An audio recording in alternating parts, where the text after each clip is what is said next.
Sonicstate here at Superbooth 2019 with Robert from Tangible Waves. Yes, hello, hi. So what we got here is the Abused Electronics Modular. Now, are you trying to take on Eurorack with a competitor? Is a different format? Yes, I did a new format because I think Eurorack is not the whole world. The world needs a smaller, cheaper modular. This was my intention to make this thing. Okay, cool. So here we've got, in a relatively small rack, lots and lots of modules. Yes, so indeed. You straight away my eyes are drawn to the very small patching, so the patch cables, but also the kind of neater. I find that quite attractive. So tell me a little bit about how you came about this idea. The idea was basically to reduce everything to the absolute minimum, to get a small and compact and easy and cheap modular system as possible. Okay. This was my goal. And the initial impulse for this format was basically a Volca modular. Ah. You know, the Volca modular has these 3 knobs for each instrument. And I was sitting in front of this Volca and I saw these 3 knobs.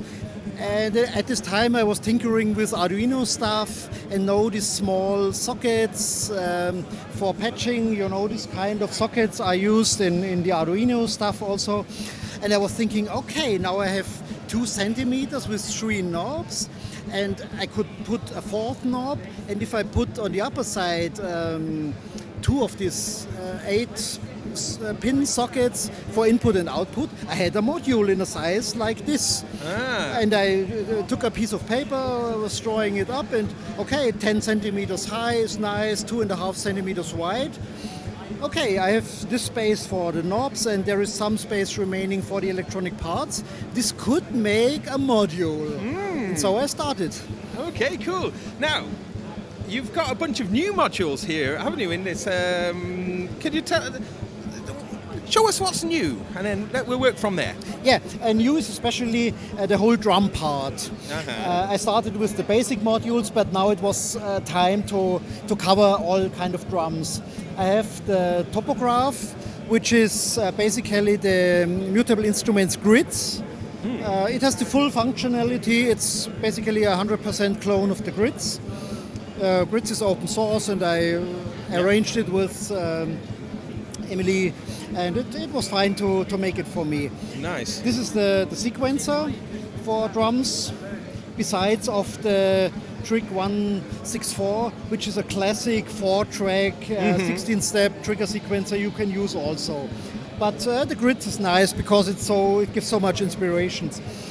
And for sound creation, I have an analog kick module and 11 sound sample-based, simple drum sound module. Ooh, hang about though, but look what's next door. There's a Selena string machine. I love them. Indeed. That's cool. I always loved in the past, 30 years ago, I was loving this warm, lush sound of the string machines, especially when combined with a phaser, you get these big waves and this floating sound. I always loved it. Yeah. And I found a guy in Sweden who makes code for this kind of sound processing. He made a digital emulation.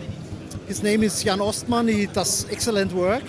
And I agreed with him that I can use his code for a module I make. And so we have this super nice sound, and I'm happy to have this lovely sound also in my system. Excellent. So let's have a little listen to something. Let's have a listen to those drums first then. To the drums, okay. Yeah. So let's...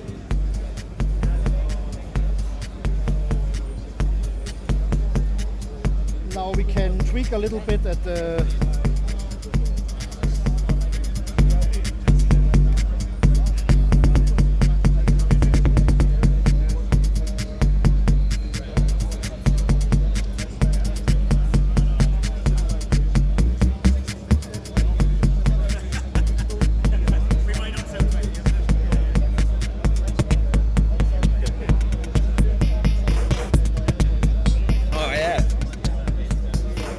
pitch down takes the sort of the sample Yeah, rate yeah. down. You have also other sounds. This is a bit more glitchy. They're now looking at 200 kilohertz. Yeah. Yeah, so it's quite nice.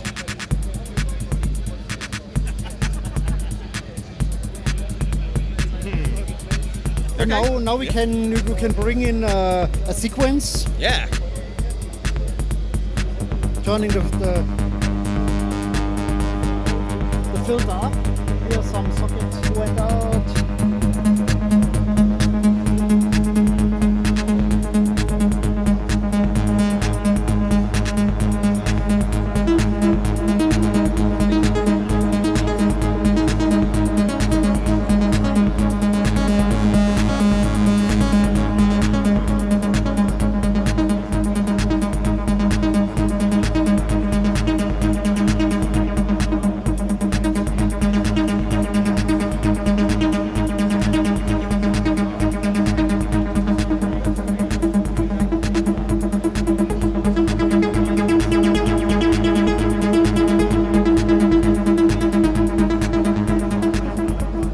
Yeah, something like this.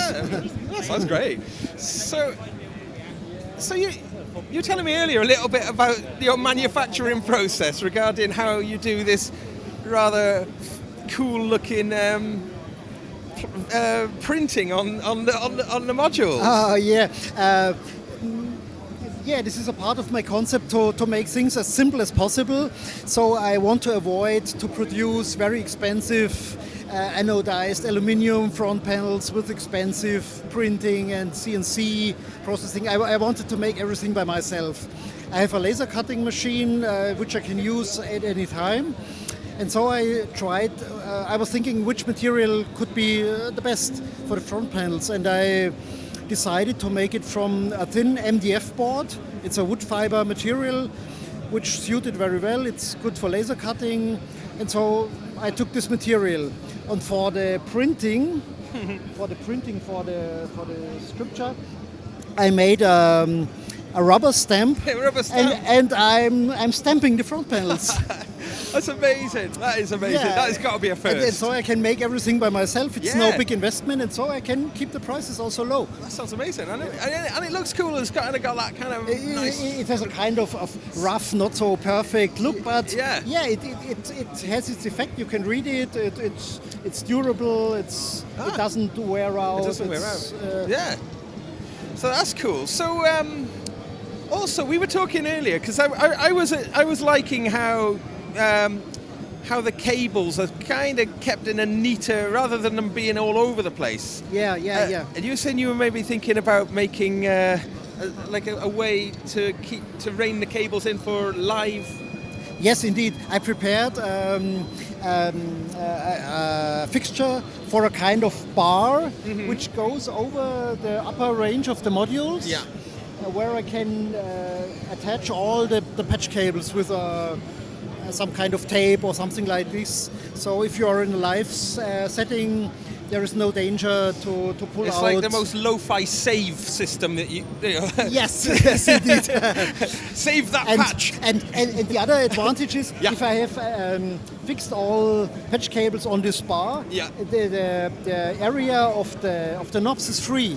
So I have no cables hanging around. Nice. No spaghetti all around, and I can tweak and fiddle as I like. So also you make the case as well. Yes, I make them Yeah. also with the laser cutter. Yeah, wow. Make them of acrylics and also MDF. It's super low cost. It's not the super high durable thing you can throw around. This is definitely the case, but for most people this is not the point. They want the sound. They want the sound, the electronic sound. They want to patch. They want to have knobs in the hands. They want this real modular feeling. And my goal was to make this available for much more people at a much lower entry-level price. So a system like this, you can start with 300 or 400 euros for a real complete basic modular system. Fantastic. And so, are they available now? Are all of the modules available, or will they be coming soon? Where are we at with things? All the basic modules you see in the lower part are available. Sequencers, oscillators, 3 different filters, a wave folder, a digital multi-FX, a delay. Nice. This stuff is all available.